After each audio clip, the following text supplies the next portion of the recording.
A new player in business? Get that head start and vamp up with the Regional News Group Luzon. Advertise now and reach your target market. Achieve success and call us at 074-637-3947 or through our mobile number at 0960-289-2454. Send us a message at rngluzon@gmail.com. Seize the opportunity with the Regional News Group Luzon.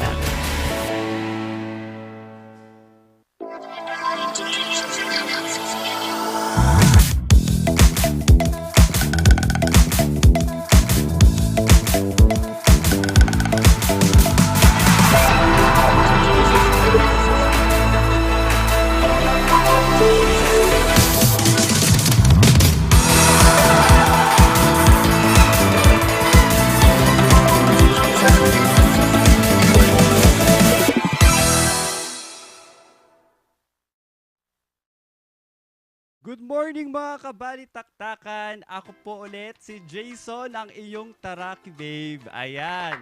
Oo nga, mukhang kulang atang energy mo ng pagkagising, Jason. Hindi naman. Lalamig ka na naman, ano? Hindi yan. Oo. Malamig kasi ang panahon ngayon. Oo, pero papainitin namin yan dito sa Morning Balitaktakan. Good morning ulit. Ako pa rin ang nag-iisang minion in the house, Randy Guzman.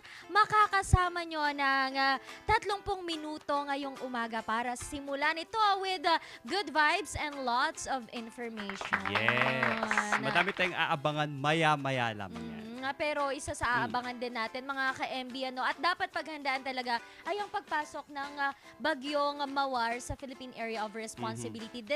Mawar is the international name nitong super typhoon, guys. We are talking about super typhoon. And kapag pumasok na siya sa Philippine Area of Responsibility,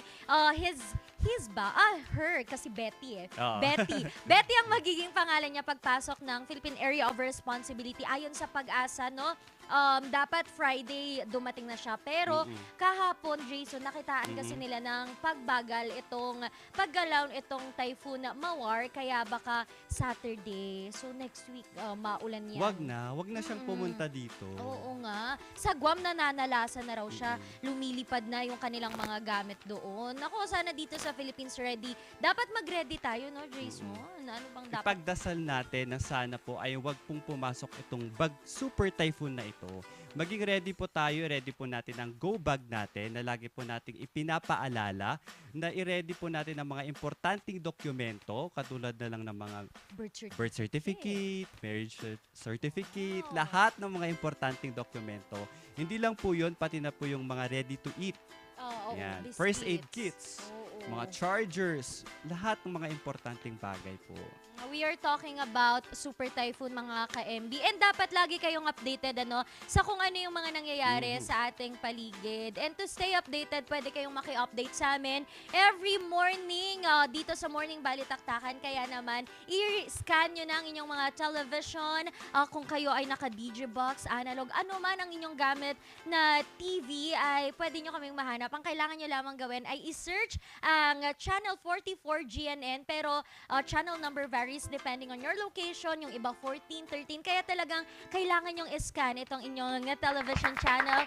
Sa GNN, sa baba nun, meron siyang mga maliliit doon na mga nakasingit. Depende sa gusto nyong panoorin. Hanapin nyo ang Morning Balitaktakan. Yeah, you can also watch us sa aming mga social media accounts. We have also our Facebook.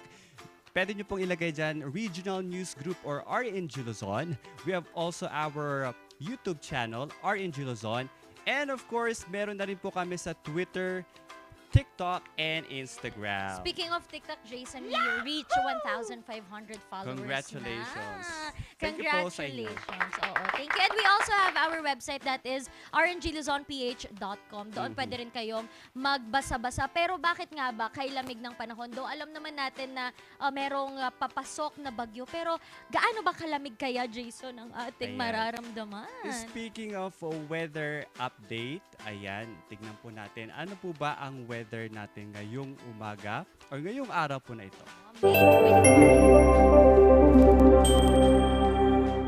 Sa ating weather update po, ngayong Thursday po, ang lowest temperature po natin ay 18 degrees Celsius at ang highest temperature po naman natin ay 24 degrees Celsius. Ayan, umakyat po si Haring Araw ngayon lang pong 5:27 a.m. Ayan. And anong oras kaya ito bababa? 6:20 mamaya, Jason. So, asahan nyo ng 6:20 kaya lang dahil nga magiging maulap ang ating kalangitan mga ka-MB, asahan nyo na hindi nyo siya masisilip masyado. However, andyan lang siya. Hindi mo man nakikita, sana'y maramdaman mo pa rin. Ano yun? Oo, pero sana rin mga ka-MB maramdaman natin ang ating pagmamahal pa para sa Mother Nature. Kasi alam nyo ba na this upcoming June, the month of June is Environment Month. Alam mo, Jason, very important na pangalagaan talaga natin itong ating kapaligiran, ng ating kalikasan. Kasi nga, kalikasan din naman ang nangangalaga sa atin, especially kapag ganitong mga situations, may mga bagyo. And speaking of that, maraming programs ang DNR for the Cordillera in relation nga dito sa ating Environment Month. On June 1, magkakaroon sila ng Forest Investment Roadmap Assessment. And on June 2 to 5, merong media tour. Bicycle caravan and Kalinga success stories will also be documented. Ayan, I am excited to watch these documentaries. Also, merong Sirok Tikay Kayo. Ito ay isang trade fair. It will start on June 8 hanggang June 15. It will market mga goods produced by stakeholders and in our community-based forest management. And on June 9 po, the DNR will commemorate its 36th anniversary under the theme at 36 Serving with Excellence. Ayan. May iba naman po tayo, usapang kalusugan naman po tayo dahil alam nyo ba na sa Barangay Lubas, La Trinidad ay may inilunsad or itinatag silang aktibidad. Ano ba yung aktibidad na yan? Ito ay ang hypertension and dietary management of non-communicable diseases. Hindi lang yan, meron din silang mga mga free services. Katulad ng mga fitness exercise, meron sila mga glucose, uric acid, meron din silang urinalysis, reading consultation. At hindi lang po yan, meron pa. Election on HDN DM Health Club Officers. At after kasi ng consultation po nila, meron din po silang may mga libre silang kits. May mga libre din silang for backyard gardening. Ayan. So madaming ganap. Actually, partner, sabi nga dun sa comments, dun sa post, na sinasabi ng mga tao na, "Sir, bakit po dito sa barangay namin walang ganito?"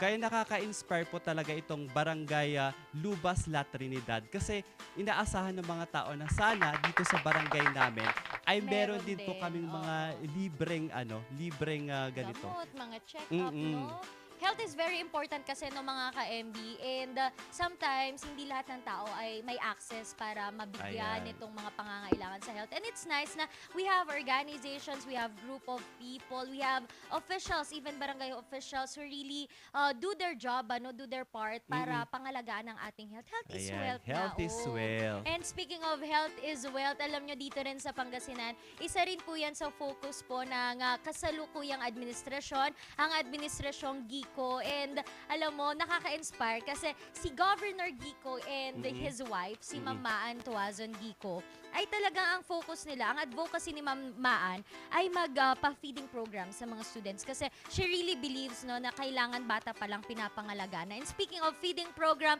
mga ka-MB, aabot sa 460 na mga estudyante dito sa San Fabian, Pangasinan, ang beneficiaries ng feeding program dito noong May 23. March tuloy. Throwback yan. Throwback Thursday yan. Noong May 23. And aside from that, hindi lang kasi San Fabian kasi may mga na-cover din ako before, Jason, ng mga news na talagang iniikot nila yung mga schools, mga elementary schools. And aside from that, nagbigay din sila ng tig-5 kilo ng bigas sa 360 families doon. Malaking tulong na din yun sa mga pamilya, bigas. Napaka-inspiring. Kaya thank you so much po. Ang mahal kaya ng bigas? Oo naman. Oo, pero matanong ko lang, nung elementary ka ba, kasama ka din sa mga feeding program? Oo, but super payat. Hindi super talaga. Sobrang payat ko dati. Kaya na-realize. Oo naman, kailangan natin ng realization na una, parang hindi tayo confident na sobrang payat natin until napapangalagaan na rin natin yung sarili natin. Kaya alagaan po natin muna ang mga sarili natin. And guys, alam niyo ba, dati kasi, akala ko ang feeding program is para lang dun sa mga parang walang makain. Hindi pala, no, mga ka-MB. Kasi meron yung mga sobrang payat, pero pasok pala yung BMI nila, pasok pala yung, sakto pala yung sa health nila. So wala po doon sa kung super payat ka, ay malnourished ka na, hindi ganun. Merong eksaktong, or meron silang tinitingnang mga ranges kung kailangan mo talaga ng tulong sa iyong health. And speaking of tulong, no, mamaya, merong tutulong sa akin kasi gusto kong Parang ayoko na magising. Oo, mamaya may tutulong sa akin, Ayan, oo, dahil ang makakasama natin mamaya, no? For our today's episode, ayan, very excited kami. Today's episode, makakasama natin ang Adopted Son of Baguio. Wow. Bakit nga ba siya tinawag na Adopted Son of Baguio? At isa siyang hardworking singer na sasali sa mga national competition. Wow! Ayan. Grabe naman yun. And sabi ko nga, before mo pa yan sabihin, medyo narinig ko na ang kanyang boses. Kaya Ang tuturuan tinig. niya ako Oo mamaya. naman. Kailangan niya akong turuan. And I am very excited. Sana kayo rin. Tutok lang, magbabalik ang morning. Balitaktakan!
A new player in business?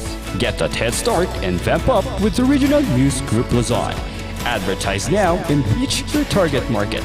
Achieve success and call us at 074-637-3947 or through our mobile number at 0960-289-2454. Send us a message at rngluzon@gmail.com. Seize the opportunity with the Regional News Group Luzon.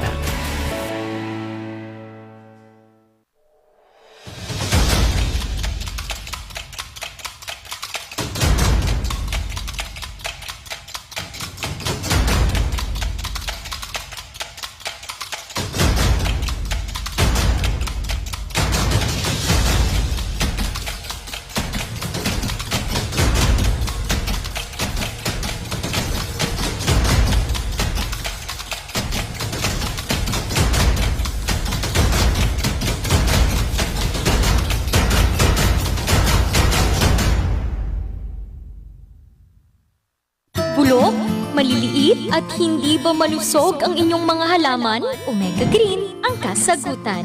Ihalo lang ang 2 kutsara nito sa isang maliit na container at kaunting tubig. Pagkatapos ay ihalo sa knapsack sprayer at pwede na itong spray sa mga pananim. Meron itong nitrogen, phosphorus, magnesium, copper at zinc na tumutulong sa pagpapaganda at pagpapabilis ng tubo, pagpapanatili ng nutrisyon, mas malabong mga dahon at panlaban sa mga sakit ng mga halaman. Hindi rin ito nakasasama sa kapaligiran. Pwede rin ito sa kahit anong klase ng halaman, mapa highland crops o lowland crops. Omega Green by Encam Agri Marketing, the ultimate friend of farmers.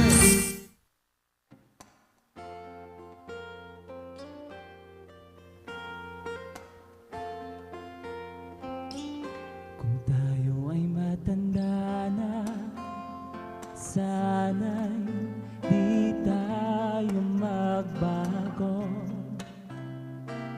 Kailanman nasaan man ito ang pangarap ko, makuha mo pa kaya ako'y yakan at yakapin.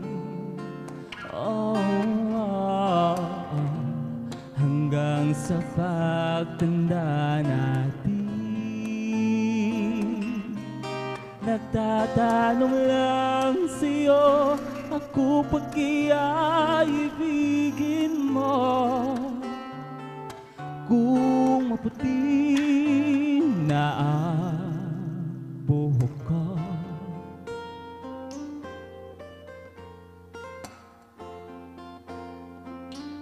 Pagdating ng araw, ang iyong buhok ay puputi na rin. Sabay tayo mangangarap ng nakaraan sa atin. Ang nakalipas ay ibabalik natin. Oh, ipapaalala ko sa'yo ang ating pangako na ang pag-ibig ko'y laging sa'yo. Kahit maputi na ang buhok ko.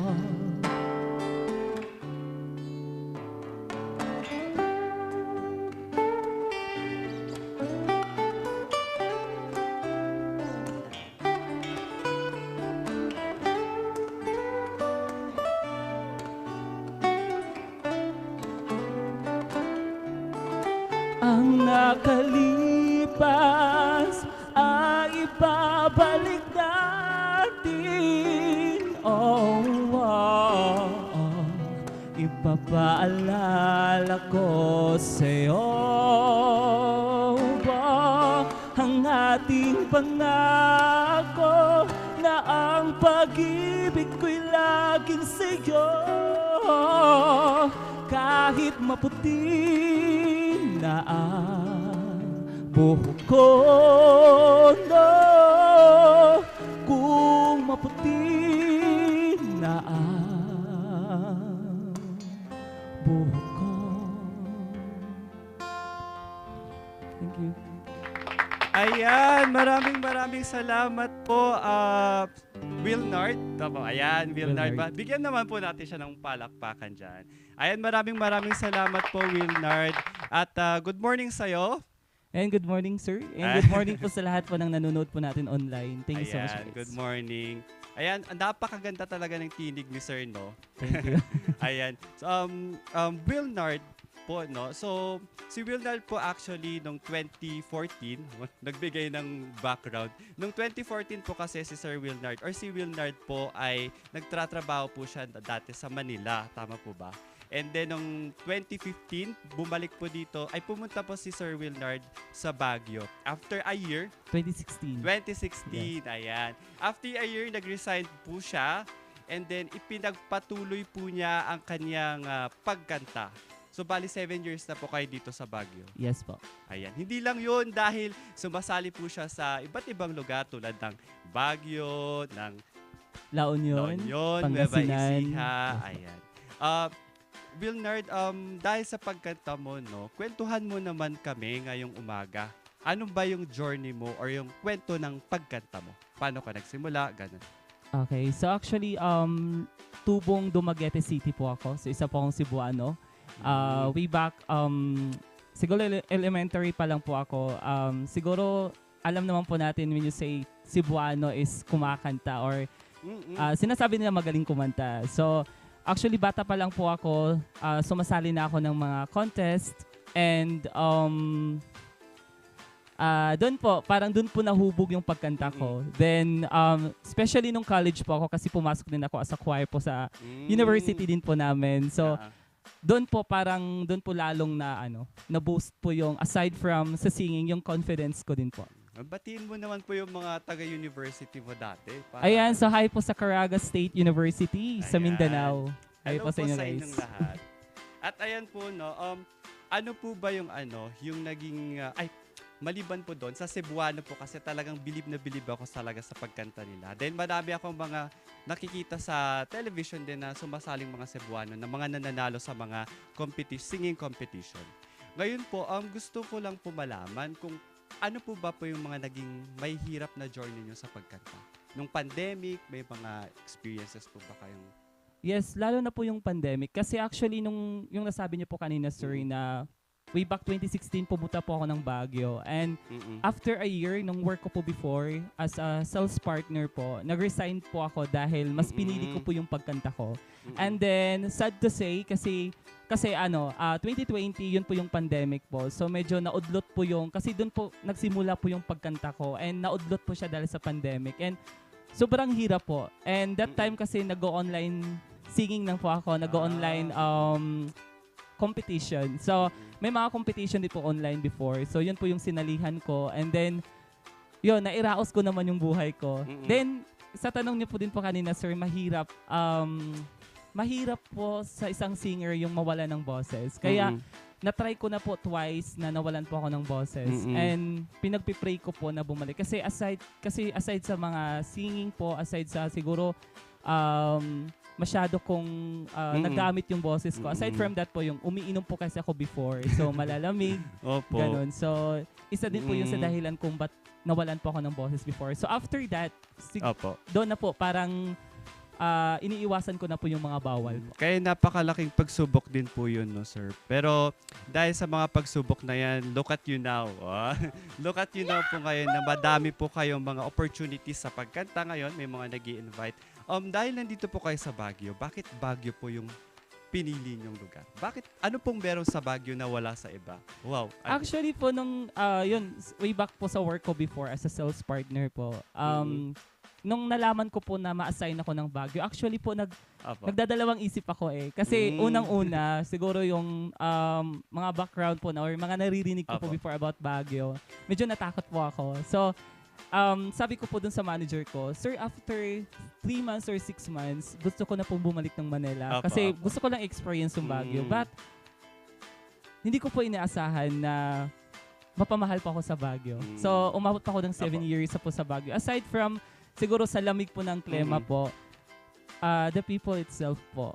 Gustong-gusto ko po yung ugali ng taga Baguio kasi sobrang humble po.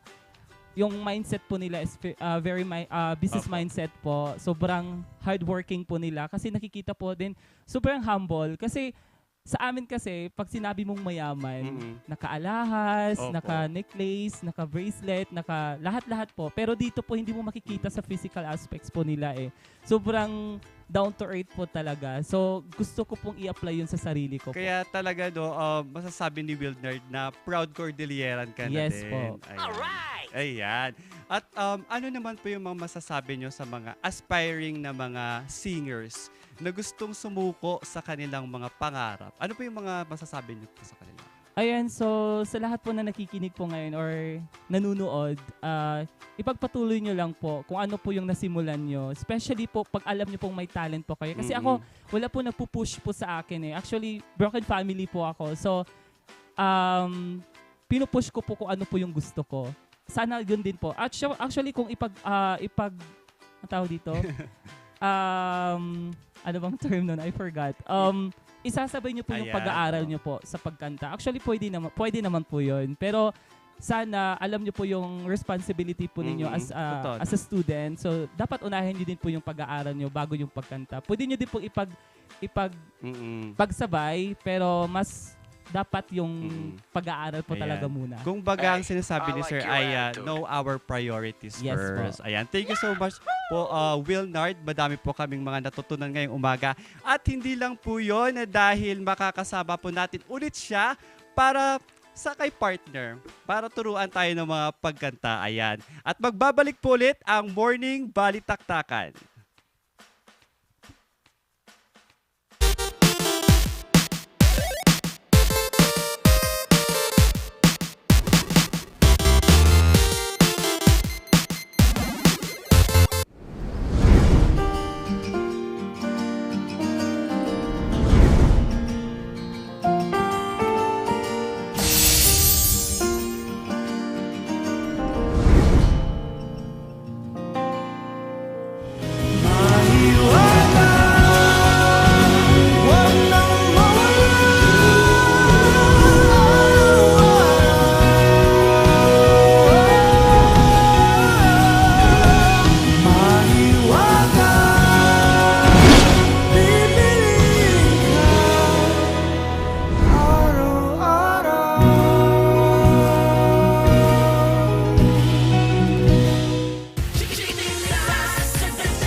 Success at Polio sa May 131. Magdagdag na vitamin A supplementation pa. Paalam na schedule sa Mindanao Health Center.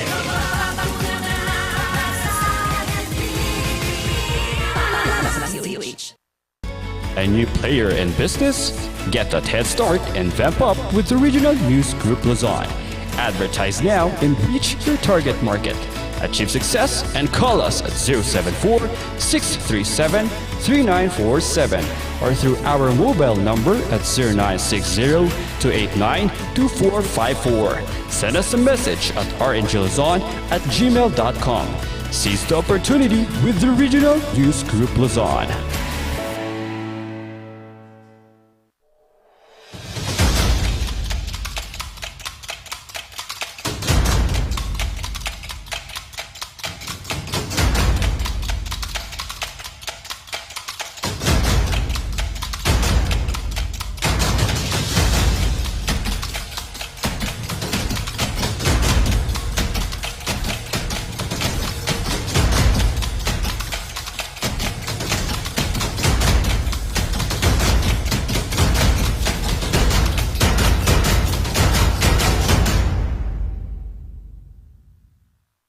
Bulok, maliliit at hindi ba malusog ang inyong mga halaman? Omega Green ang kasagutan. Ihalo lang ang 2 kutsara nito sa isang maliit na container at kaunting tubig. Pagkatapos ay ihalo sa knapsack sprayer at pwede na itong spray sa mga pananim. Meron itong nitrogen, phosphorus, magnesium, copper at zinc na tumutulong sa pagpapaganda at pagpapabilis ng tubo, pagpapanatili ng nutrisyon, mas malagong mga dahon at panlaban sa mga sakit ng mga halaman. Hindi rin ito nakasasama sa kapaligiran. Pwede rin ito sa kahit anong klase ng halaman, mapa-highland crops o lowland crops. Omega Green by Encam Agri-Marketing, the ultimate friend of farmers.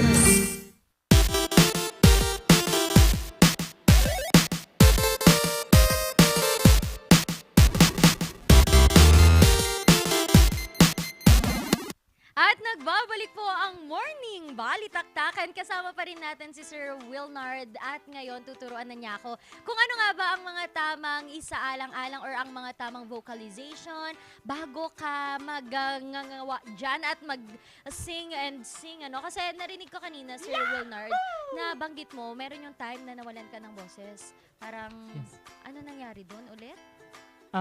Siguro sa vision na. Sa yung umiinom po kasi ako before sa lamig. Aside from that, yung palaging nagsasalita. Oh, so kumbaga na abuso. Yes po. Oo, pero hindi lang naman mga ka-MB dahil sa bish or sa pag-inom ng malamig na aabuso ang ating voice. Minsan kapag sobra ding dami mong or super tuloy-tuloy ka rin nagsasalita and hindi tamang ano. With that, ano ba talaga yung pinaka-important na ginagawa bago ka sumabak sa isang talakan, kantahan o ano man, sir? Ako po, iba-iba kasi yung singer. Iba-iba po talaga yung ginagawa namin. Pero personally po, ang ginagawa ko po, like kung meron akong singing contest, 1 week before the singing contest po, hindi na po ako kumakanta or mas hindi po ako nagsasalita. Tahimik lang po ako. Lalo na pag ganito, like for example, magkasama tayo, like magkaibigan tayo, tahimik lang po ako. Especially po pag 2 days before the competition po. So, kasi yun po yung parang, pahinga lang po sa boses talaga ang kailangan. So, hindi ka na nagpa-practice sa mga days na gano'n? Yes, 1 week before po kailangan, 2 weeks before, yun na po yung practice ko. Then 1 week before the competition, hindi na po. Ganun pala yun. Ang galing. Kasi yung iba, di ba mga kabalitaktakan, kapag the day pa lang, kahit nga the hour before, kumakanta na. Kaya pala, pagdating na sa competition, wala na, malat na. Yes, sobrang malat na po. Oo. Anyway, ano naman ang mga, mayroon ka bang certain vocalizations or anong ginagawa mo talaga para lang magising yung natutulog mong boses? Yes po. Kasi before, sa Mindanao po, kasi doon po ako nag-aral ng college po. Ang ginagawa po ko, kasi malapit kami sa dagat doon eh. So, ang ginagawa ko, pag may mga singing or like, ini-invite ako for singing, ang ginagawa ko po, madaling araw, pumupunta po ako sa dagat. So, hanggang dito po yung tubig. So, then, aside from that po, sumisidsid po ako sa ilalim and kina-cover ko po yung nose ko. Tapos, hindi po ako humingi na within siguro mga 20 seconds po. Para sa Ganon. breathing. Yes po. Breathing exercise. Yes. Then aside from that po, pwede po kayong kung like wala po kayo, malayo po kayo sa dagat. Ang gagawin niyo po is ang tawag doon? Jogging po. Yan. So, nakakatulong napakalaking tulong din po yung pag-jogging. Para exercise po sa lungs po natin. Kasi as a singer po, importante po yung lungs po natin kasi siya po yung nagbibigay ng supply ng hangin po natin. Wow. Oo, kaya alagaan din pala ang lungs. Paano ba yung mga, turuan mo naman ako yung mga, yung mga ganon. Yes po. So, bago po, ang ginagawa ko po is, tawag dito, minamassage ko po yung nerves or yung muscle ko po dito po sa bandang leeg papunta po sa taas po ng ulo po natin. So ganito po siya. Okay. Gagawin natin yan, man.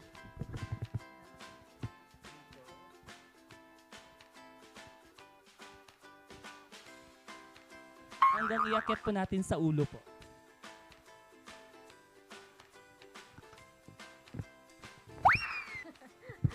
Paano bigla akong... Oo, and then... After that po, itong apat na to, yung daliri po nating apat, kaya nyo po ipasok sa bunganga nyo. So, ganito po siya. Naku, hindi ko kaya yung mga ganyan. So, ganito anyway. po. Oo. Pag ipapasok nyo po siya, kailangan nyo po siyang, ang tawag doon, yung gaganon po kayo. Then, ang gagawin nyo po, it's... Ay, naku. Ganun. Basta dapat nga lang. So, hindi po siya ang nganga ka lang ng nganga. Hindi po yung ganon. So, ang proper po doon, kailangan po kayong duduko. Then, para nga naman ma-widen, tama. Yes. Kasi minsan, yung panga po natin. kaya hindi rin lumalabas mga ka-MB no, yung mga words ng tama kasi hindi tayo nag-nganga, tama ba? Yes And po. then, para naman sa boses. Gusto Yung, ko, bago po tayo dyan, yung Oo. exercise naman po para po ma-pronounce po natin ng maayos po yung mga words po is yung, gagawin po natin sa lips po natin is yung, hindi ako marunong.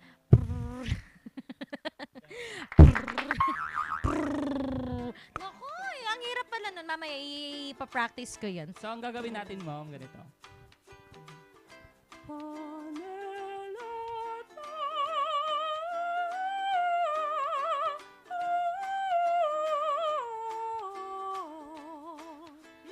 Parang pangalan ng senator yun na Pane. Paano Pane? Okay, dudo ko. Ano yung flanela? Sige. Taas. Ala, sabay tayo.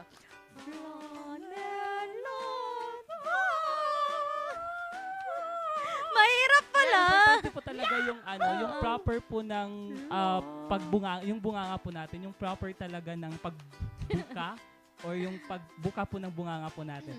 Kasi Alright. naka-proper po siya. Ulit. Practice.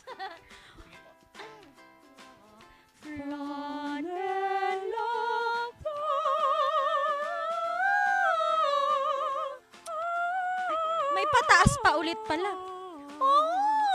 Ay, hindi talaga ako pwede dyan. So, ganun ang iyong ginagawa every morning. Tapos, dapat kaunti lang yung words mo para hindi mapagod. And Yes po. ang pag-drink warm water. Yes po. Actually po kasi nagsiset po ako dito sa Baguio. So starting po pag nagsiset na ako, hindi na warm lang talaga yung iniinom ko. Hindi na po ako umiinom ng malamig na tubig. Mamaya, mag-practice ulit tayo dyan. Magpapaturo pa ako. Magre-record tayo para yun ang gagawin ko every morning. Oh, again, thank you so much Thank for you so much teaching po. me and for coming here para i-share ang iyong talent. And we wish you the best in life. Thank Sana. you so much. Okay na po bang Oh yes, ano yung mga... Ayan, so sa lahat po ng nanonood po natin ngayong araw na to, meron po akong competition po this coming May 28 po, this coming Sunday na po sa Ordaneta, sa CB Mall po. So, dala ko po ang Baguio City. So, representative from Baguio City po. So, sana tulungan niyo po ako. Actually, meron po kaming votes po sa FB. So, hanapin niyo lang po yung pangalan ko po. It's Wilnard Laguna. So, pag may nakita po kayong video ko po doon na from CB Mall or Ordaneta po, or The Voice of Ordaneta, so click the video and then react wow po. So, sa lahat po ng gusto pong mag-react, so wow lang po ang ang tawag doon? Ah, Ang error. pwede, yes. May Oh. bawal po lahat na, bawal po yung ibang reactions po. Wow lang po. Oh, yun talagang wow na wow with you, Sir Wilnard. Maraming salamat Thank you ulit. so much din And po for good having me. luck to Thank you. you so much. Oo. Mamaya na naman kaya ang ating pagchichikahan. Alamin yan sa pagbabalik ng Morning Balitaktakan.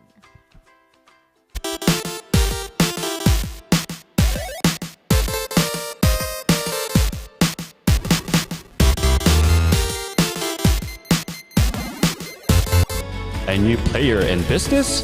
Get that head start and vamp up with the Regional News Group Luzon. Advertise now and reach your target market. Achieve success and call us at 074-637-3947 or through our mobile number at 0960-289-2454. Send us a message at rngluzon@gmail.com. Seize the opportunity with the Regional News Group Luzon. Sa milk ng batang 90s, dapat atin ang itrahay. Ang batang 90s milk tea, di ka magsisisi, promise. Sa milk ng batang 90s.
Oh.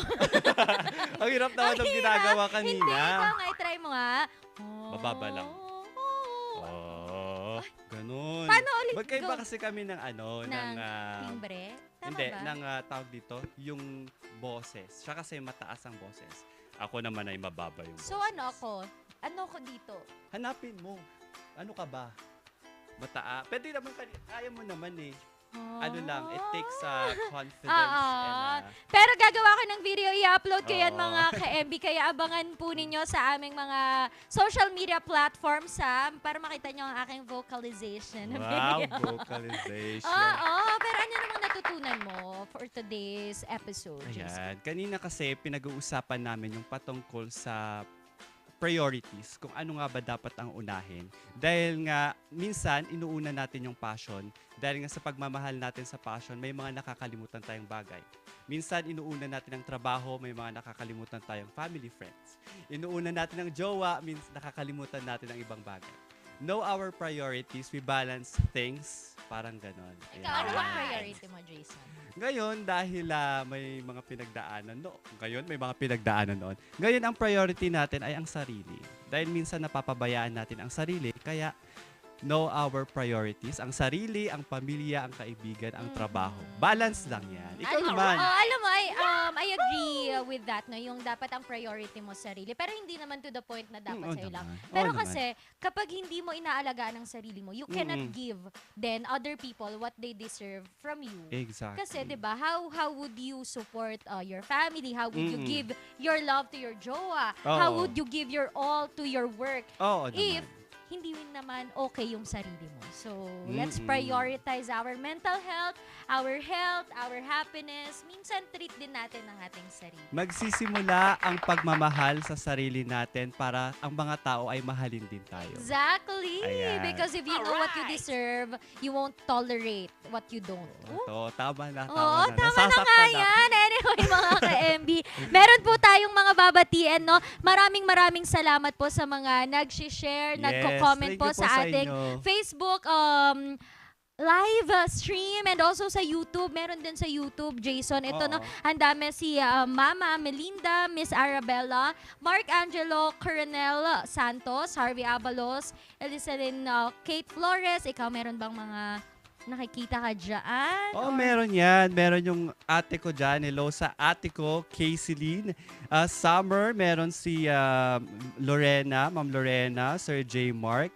Charito. Hello po sa inyong lahat. Oo, Good morning. hello. And babatiin ko rin ang Curios family, the Guzman and Cortez family ng La Union. And also, meron pa nagpapagreetan, no? Happy 70th birthday, Mama Luz Aguilar. Happy birthday po sa Happy inyo. birthday. Happy birthday. Ayan. And isa na namang araw na punong-puno ng katuwaan, katatawanan, kasiyahan at mga aral Yes. na ating dadalhin all throughout the day. Maraming salamat. Muli ako po ang nag-iisang minion in the house, Ren de Guzman. At ako po ulit, si Jason Andaya, ang Taraki Babe. Yes, Taraki Babe. At bukas si Taraki Babe lamang ang inyong makakasama dahil ako ilalarga at magdodora. Magbabalik pa rin bukas ang morning Balitaktakan!